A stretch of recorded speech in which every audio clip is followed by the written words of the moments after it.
Cassandra Brickner-Kebir. This is my visual essay with my husband Omar Kebir. Omar, what was your expectations and reasoning for joining the Army?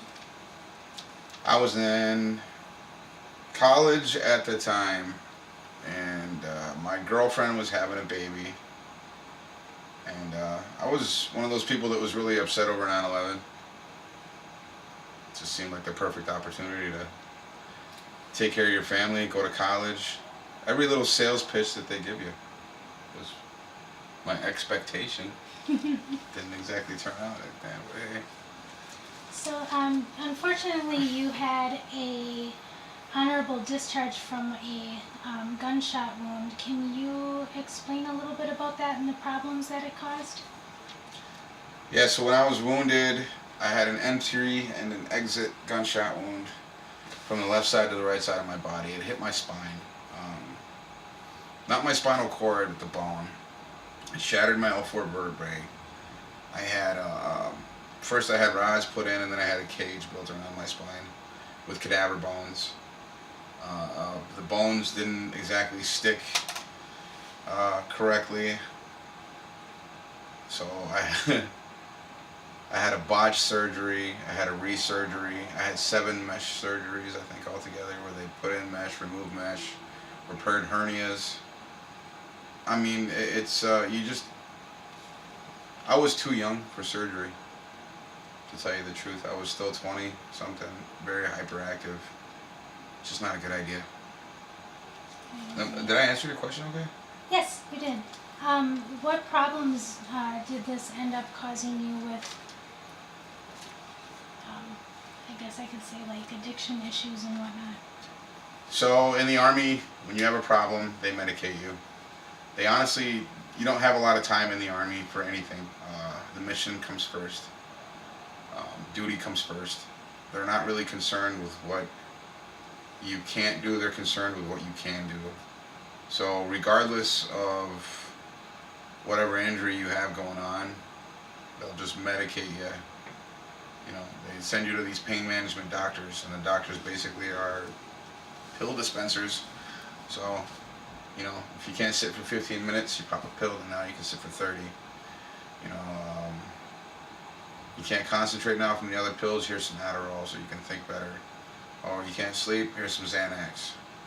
And it went like that my entire military career. You know, after getting injured, it was just learning how to be a drug addict. I know you also have a lot of issues with PTSD and mental health problems, and you are a peer support specialist at the Dry Hooch right across from the VA, and you work with other vets. What is the biggest issue that you see regarding other vets and their mental health care? The biggest issue is the stigma that comes with addiction, and the fact that congressmen are responsible for the laws that are passed when it comes to the care that veterans and other people get. If you notice, if you get labeled as an addict, you get secondhand care, and doctors are very reluctant to even help you or talk to you if you have a pre-existing condition, which is kind of an oxymoron when you're injured like I am.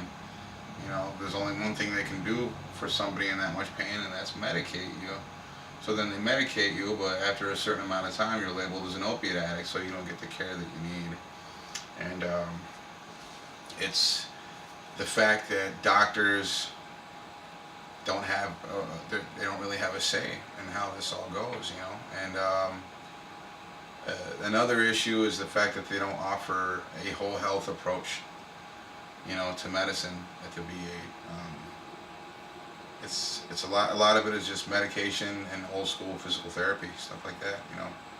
Things that would work if you were in the NFL and you could get things like growth hormones and you know, hyper nutrients, stuff like that. A lot of these guys, they don't have that. They're living on Social Security, you know. They don't have money for vitamins. They don't have money for, you know what I mean? It's just not a, the system's backwards and needs to be changed. What do you think should be done to resolve this form of structural violence? Hmm. Honestly, like I said, that form of structural violence comes from the way that the pharmaceutical companies are set up, you know, and the way that their money helps get guys elected. And I mean, you know, like it or not, that's just what happens. Everything is based on this medical system that we have in place, where you know they have these tried and tested things overseas that work, but we can't have those things. Why? Because the pharmaceutical companies already have a monopoly on things like cancer treatment and whatever, liver hormone therapy, things like that. Things that, yeah, it's just our system of medicine is definitely a form of structural freaking violence. Like all day, yeah. Yes, I agree. Is there anything else that you would like to say about vets and their mental health? Or happy Veterans Day. It was just Veterans Day. Thank So you. thank you for your service. You're welcome. No, vets are the best, and I love my job. I'll end up talking for hours. Okay, thank you for your time. You're welcome.